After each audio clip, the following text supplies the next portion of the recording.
3 گھنٹے سے مسلسل، اور مجھے لگتا ہے بعض لوگ تو عصر کی نماز سے بیٹھے ہوئے ہیں،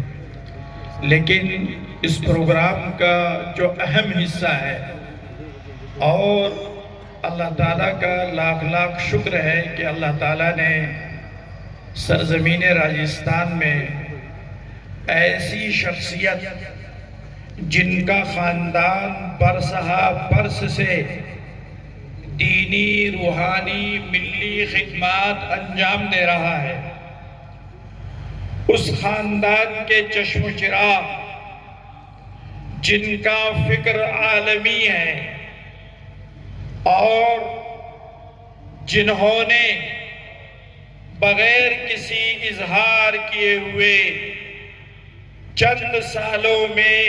168 IAS IPS افسران تیار کیے ہیں مسلمان۔ ایک IAS افسر 4 MPوں سے زیادہ بھاری ہوتا ہے، اس کے اختیارات میں بہت کچھ ہوتا ہے۔ ایسا مرد قلندر جنہوں نے بغیر کسی اعلانیہ کے، آج ایک آدمی اگر ایک کام کرتا ہے تو 1000 کا اظہار کرنے کی کوشش کرتا ہے، لیکن اللہ تبارک و تعالیٰ کا شکر ہے کہ ایک ایسی عظیم شخصیت جو سرزمین راجستھان میں اللہ نے ہم کو دی ہے، اور مسلم پرسنل لا بورڈ کی جو قیادت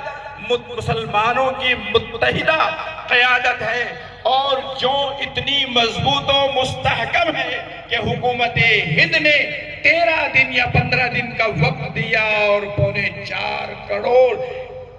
ای میل JPC کو بھیج کر کے مسلمانوں نے ہند کو بیدار کرنے والی بیدار قیادت، آج اللہ کا فضل ہے اس کے اہم ترین نمائندگان جنرل سیکریٹری حضرت مولانا شاہ فضل الرحیم صاحب مجددی دعوت برکاتہم العالیہ، اور سیکریٹری حضرت مولانا عمرین صاحب زیدہ مجدہم، اور مسلم پرسنل لا بورڈ کے بے باک خطیب حضرت مولانا ابو طالب الرحمانی صاحب۔ مجھے تو جب اندازہ ہوا ان حضرات کا کہ جب اس پروگرام کے سلسلے میں نے ان سے گفتگو کی تو معلوم یہ ہوا کہ رات کہیں ہے دن کہیں ہے۔ رات کی نیند انہوں نے اپنے آپ کو جو قربان کر رکھی ہے، اپنے جسم کا آرام قربان کر رکھا ہے، اور ایک بے چینی ہے، ایک قرب ہے۔ ہمیں یہ پیغام یہاں سے لے کے جانا ہے کہ اگر اس بل کا کوئی سلسلہ حکومت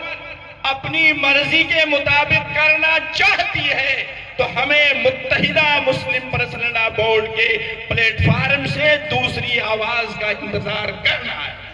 اور قانون کے دائرے میں کرنا ہے، آئین کے دائرے میں رہ کر کے ہمیں احتجاج کرنا ہے۔ ہمارے اکابر و اسلاف نے ہمیشہ آئین کو اپنے ساتھ رکھا ہے، ہمارا دین اور اسلام بھی ہم کو یہی کہتا ہے۔ اس لیے آج اس علاقہ شیخاواٹی کے غیور مسلمانوں کو یہ پیغام دیا جا رہا ہے کہ آپ کو ابھی صرف ٹرائل کے لیے بلایا گیا ہے، ایک موقع ایسا آئے گا کہ پرسنل لا بورڈ کی آواز ہوگی اور ہم آپ کو کہیں گے، آپ سب تیار ہوں گے انشاءاللہ؟ اللہ کا فضل ہے کہ اللہ تعالیٰ نے،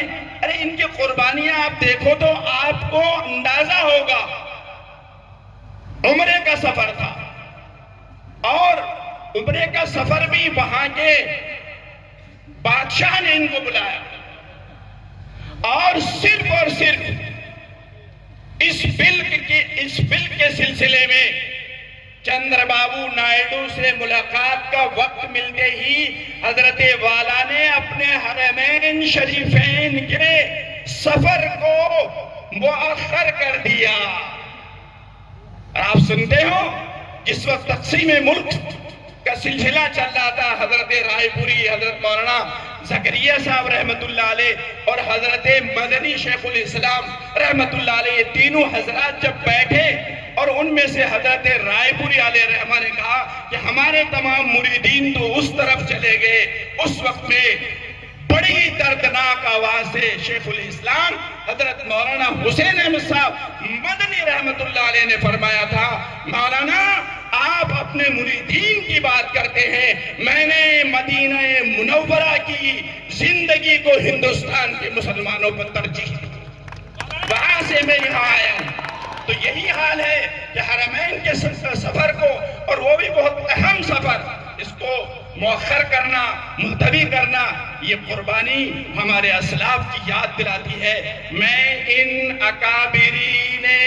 مسلم پرسنل لا بورڈ کے ان تمام عمائدین کا، خصوصاً حضرت مولانا فضل الرحیم صاحب مجددی رحمت اللہ دامت برکاتہم کا، اور حضرت مولانا محمد محفوظ قمرین صاحب کا، اور مولانا ابو طالب رحمانی صاحب کا، اور علاقے کے تمام علماء جنہوں نے دن رات ایک ہفتے کے اندر ایک کر کے، اور آپ حضرات کا میں بے انتہا مشکور ہوں۔ اور حضرت کا جو اس وقت میں کلیدی خطاب ہوگا اس کو آپ سنیے، اور حضرت کی دعا پر اس اجلاس کا اختتام ہوگا۔ اللہ تعالیٰ ان اکابر و اسلاف کو، اور ایک بات یاد رکھنا جو ابھی ہمارے ان نوجوان نے کہی ہے کہ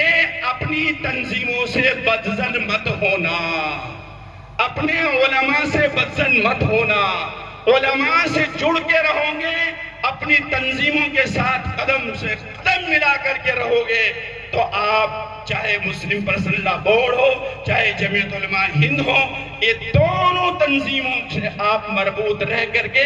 اپنے آپ کو آگے بڑھائیں گے، تو ان کے اندر قیادت آج بھی مخلصین کی ہے۔ اللہ ہمیں جڑ کر کے، متحد ہو کر کے، ایک آواز کے ساتھ آگے بڑھنے کی توفیق عطا فرمائے۔ وآخر دعوانا ان الحمدللہ رب العالمین۔ اور میں حضرت سے بصد و احترام درخواست کرتا ہوں کہ اپنے مواعظ حسنہ سے ہم سب کو مستفیض فرمائیں۔